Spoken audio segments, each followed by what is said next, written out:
నిన్న పవన్ కళ్యాణ్ గారు కూర్చొని ఏదో మాట్లాడతా ఈ 5 సంవత్సరాలు ప్రధాన ప్రతిపక్ష హోదా వచ్చేటువంటి సమస్య లేదని చెప్పి మాట్లాడాడు. ఈ రాష్ట్రంలో ఉన్నటువంటి ప్రజలకు జగన్మోహన్ రెడ్డి తర్వాత ఏ నాయకుని మీదన్నా కొంచెం అంతో ఇంతో నమ్మకం ఉందంటే పవన్ కళ్యాణ్ గారు. ఎన్నో మాటలు మాట్లాడారు, ప్రజలు కూడా అతన్ని నమ్మారు. చంద్రబాబు నాయుడు మీద నమ్మకం లేకపోవడం వల్ల చంద్రబాబు నాయుడు ఏమేమి అబద్ధాలు చెప్పాలో అవన్నీ పవన్ కళ్యాణ్ నోటితో చెప్పించారు. ఈరోజు పవన్ కళ్యాణ్ గారు ఒకసారి ఆలోచన చేయండి, ఏం మాట్లాడుతున్నారు మీరు? చంద్రబాబు నాయుడు గారు మీతో చెప్పినటువంటి హామీలన్నీ ఏమైనాయి? వాటి మీద మీరు యుద్ధం ప్రకటించాల్సిన అవసరం ఉందా లేదా? మీరు పోరాటం చేయాల్సినటువంటి అవసరం ఉందా లేదా? పచ్చి అబద్ధాలు మీ నోటితో చంద్రబాబు నాయుడు చెప్పించారు. అది వదిలిపెట్టి, ఆయన మీద పోరాటం చేసేది వదిలిపెట్టి, ప్రజల కోసం ఆరాటపడేటువంటి జగన్మోహన్ రెడ్డి గారి మీద నువ్వు కూర్చొని ప్రధాన ప్రతిపక్ష హోదా లేదు, రాదు అంటున్నావు. మరి నువ్వు పోషిస్తావా? నీకుంది కదా 21 స్థానాలు. మరి చంద్రబాబు నాయుడు గారు చెప్పినటువంటి అన్ని హామీలు ఈరోజు తొంగలో దొక్కినాడు కదా, నువ్వు పోషిస్తావా ఈరోజు ప్రధాన ప్రతిపక్ష హోదా? నీకు బాధ్యత లేదా? రా, ప్రజల తరపున పోరాటం చేయి, నీ యొక్క ఇమేజ్ను కాపాడుకో. నీ ఇమేజ్తో చంద్రబాబు నాయుడు గారు ఆడుకుంటున్నారు, గుర్తుపెట్టుకో. నీకు తాత్కాలికంగా ఏమన్నా ఈరోజు లబ్ధి జరుగుతుందనో కానీ శాశ్వతంగా నిన్ను రాజకీయంగా భూస్థాపితం చేసేటువంటి కార్యక్రమాలు జరుగుతున్నాయి తెలుగుదేశం పార్టీ చంద్రబాబు నాయుడు ద్వారా. అది గుర్తుపెట్టుకో. ఆమె షర్మిల ఏదో మాట్లాడుతూ ఉంది. ఏందమ్మా నువ్వు ఎక్కడికి పోతున్నావు? ఏం చేస్తున్నావు? నువ్వు ఏ పార్టీలో ఉండవు? అసలు నీ బాధ్యత ఏంది? నువ్వు కాంగ్రెస్ పార్టీలో ఉండవా, లేకుండా ఉంటే నువ్వేమైనా చంద్రబాబు నాయుడికి చెంచాగిరి చేస్తాండవా? రాజశేఖర రెడ్డి గారి కూతురు నువ్వు, అది గుర్తుపెట్టుకో. ఏం మాట్లాడుతున్నావు? నీ వ్యక్తిగత సమస్యలు ఉంటే నీ ఇంట్లో చూసుకో, కానీ నీ వ్యక్తిగత సమస్యలు నువ్వు దృష్టిలో పెట్టుకొని కావాలని చెప్పి నీ ఏదో కోరికలు తీరాలని చెప్పి జగన్మోహన్ రెడ్డి మీద మాట్లాడడం ఎంత హాస్యాస్పదంగా ఉంది. ముఖ్యంగా చంద్రబాబు నాయుడు గారికి ఏ రోజో క్రెడిబిలిటీ పోయింది. ప్రజల్లో ఎప్పుడు కూడా చంద్రబాబు నాయుడు గారి మీద సదభిప్రాయం లేదు. ఆయన మాట నిలబెట్టుకునేటువంటి వ్యక్తి కాదు. కానీ ఈరోజు అదే దావకు అదే కోవకు ఆయన నమ్ముకునేటువంటి ఇద్దరిని తీసుకొని వస్తున్నాడు. ఒకటి పవన్ కళ్యాణ్, 2 షర్మిలమ్మ. ఈరోజు నేను ఒకటి అడుగుతున్నాను స్పష్టంగా. ఒక వివాదం జరుగుతూ ఉంది. జగన్మోహన్ రెడ్డి ప్రతిపక్ష హోదా కోసం ఈరోజు పోరాటం చేస్తూ ఉన్నాడు. మిమ్మల్ని కరెక్ట్గా నిలదీస్తున్నాడు. నాకు ప్రతిపక్ష హోదా ఇస్తేనే నేను వస్తాను, లేకుండా ఉంటే నేను రావడం వల్ల ఏం మేలు జరుగుతుంది రాష్ట్రానికి, ఏం మేలు జరుగుతుంది ప్రజలకు? నేను ఆడొచ్చి అసెంబ్లీలో కూర్చోవడం వల్ల కాదు, నేను సమర్థవంతంగా ప్రజల యొక్క సమస్యలు మాట్లాడేదానికి నాకు సమయం దొరికితేనే దానికి న్యాయం చేసేటువంటి వాడిని అవుతాను. కానీ ఊరికే ప్రేక్షక పాత్ర ఆడు కుర్చీలో కూర్చుంటే ఏమొస్తుంది? షర్మిల గారు కూడా ఆలోచన చేయండి, పవన్ కళ్యాణ్ గారు ఆలోచన చేయండి. మీరు సమర్థవంతమైన చర్చలు చేయాలనుకుంటున్నారు. సమర్థవంతమైనటువంటి చర్చలు ఏ రకంగా జరుగుతాయి ఈ రాష్ట్రంలో? ప్రధాన ప్రతిపక్షం ఎవరు? ఈరోజు దారిలో పోయేటువంటి ఎవరిని అడిగినా చెప్తారు 175 అసెంబ్లీ స్థానాల్లో 25 పార్లమెంట్ స్థానంలో మొదట లేదా ద్వితీయ స్థానంలో వచ్చినటువంటి ఏకైక పార్టీ భారతదేశంలో ఉన్నటువంటి అన్ని ఎన్నికల్లో చూసుకోండి, ఏ రాష్ట్రంలో ఇటువంటి రిజల్ట్ వచ్చిండదు. మరి ఈ పార్టీని కూర్చొని నువ్వు ప్రధాన ప్రతిపక్ష హోదా లేదు, రాదు అంటే ప్రజలు దాన్ని సమర్థిస్తారా? ఎవరి కోసం మా పోరాటం?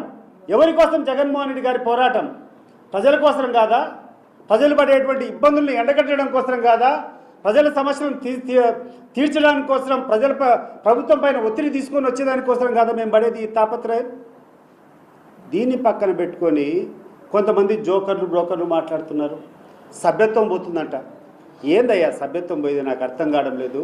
ఒక వెంట్రుకతో సమానంగా సోనియా గాంధీతో ఆ రోజు ఒక మాటకు వచ్చేసిన తర్వాత తృణప్రాయంగా ఇట్లా ఎంపీకి ఎమ్మెల్యేకి ఇట్లా రాజీనామా చేసి పులివెందుల అసెంబ్లీకి 1,00,000 ఓట్ల పైన మెజార్టీతో గెలిచినటువంటి పార్టీ అయ్యా వైఎస్ఆర్సీపీ, కాంగ్రెస్ పార్టీ. అధికారంలో లేకుండా ఈ దేశంలోనే అత్యధిక ఆధిపత్యం చెలాయిస్తున్నటువంటి సోనియా గాంధీ మీద ఛాలెంజ్ చేసి కడప పార్లమెంట్లో పోటీ చేస్తే 5 లక్షల మెజార్టీతో గెలిచినటువంటి చరిత్ర అయ్యా జగన్మోహన్ రెడ్డిది. ఆయన ముందరేది మీరు ఫ్రూట్ పోతున్నారు? ఆయన ముందరా మీరు మాట్లాడేది? గుర్తుపెట్టుకోండి, ఎవరితో మాట్లాడుతున్నారు, ఏం చేస్తున్నారు అనేది గుర్తుపెట్టుకోండి. ఈరోజు మేము ఈ సమస్య పరిష్కారం కోసం మేము ఒక పక్క పోరాటం చేస్తానే, ఎవరికైనా సమస్య వచ్చిన తర్వాత కోర్టులకు పోయి సమస్య పరిష్కారం చేసుకోవడం ఆనవాయితీ. మనకున్నటువంటి మనకు ఉన్నటువంటి న్యాయస్థానం ఏంటంటే కోర్టులకు పోవడం, కోర్టును ఆశ్రయించడం, ఏదైనా మనం జరిగింది జరగకుండా ఉంటే.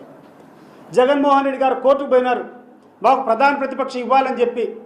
కోర్టులో ఆ యొక్క స్పీకర్కు మీ యొక్క నోటీసులు, మీ యొక్క సంజాయిషి ఇవ్వండి అని చెప్పి అడిగి 4 నెలలు అవుతుంది. నీకు చిత్తశుద్ధి ఉంటే ఈ 4 నెలల నుంచి ఎందుకు మీరు కౌంటర్ వేయడం లేదు? ఒకవేళ మాకు లేదనుకో, కోర్టు తీర్పు చెప్తే మేము విరమించుకుంటాం కదా.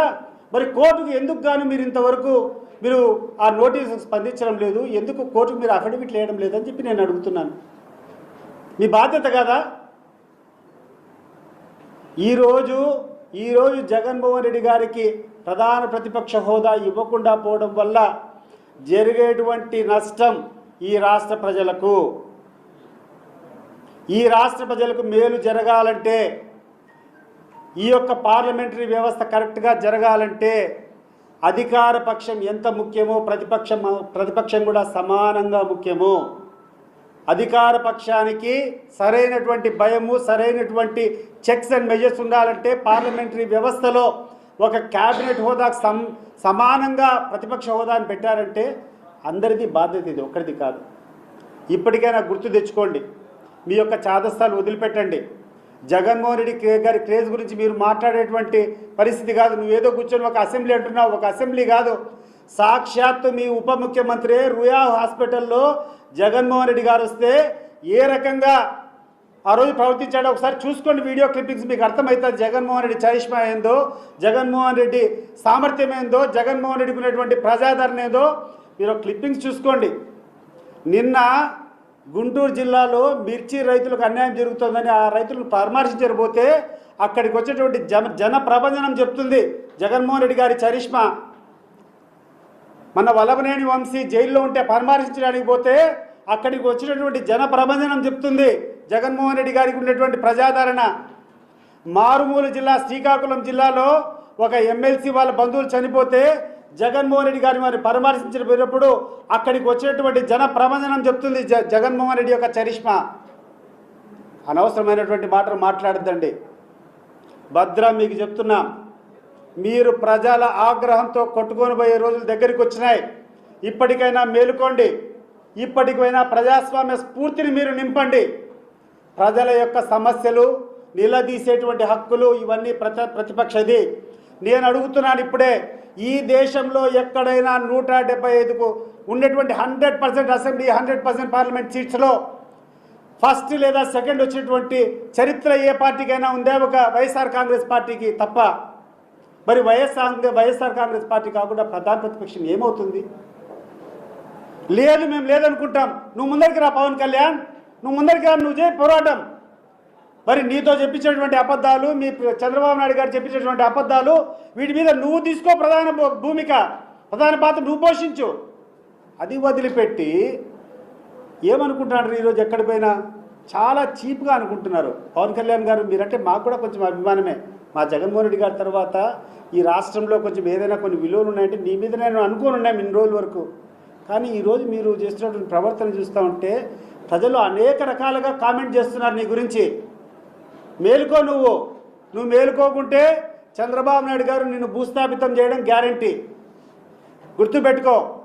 అంటే షర్మిలమ్మ గారు నేను చెప్తున్నాను, నువ్వు చేసేటువంటి విధానం కరెక్ట్ కాదు. నువ్వు చేసేటువంటి విధానము నీ యొక్క వేరేది ఏదైనా ఉంటే చూసుకో. అసలు కాంగ్రెస్ పార్టీ విధానం ఏందమ్మా? నువ్వు కాంగ్రెస్ పార్టీకి నువ్వు కాంగ్రెస్ పార్టీకి నువ్వు అధ్యక్షురాలువా, లేకుండా అంటే నీ సొంత అజెండాతో నువ్వు నడిపిస్తున్నావా?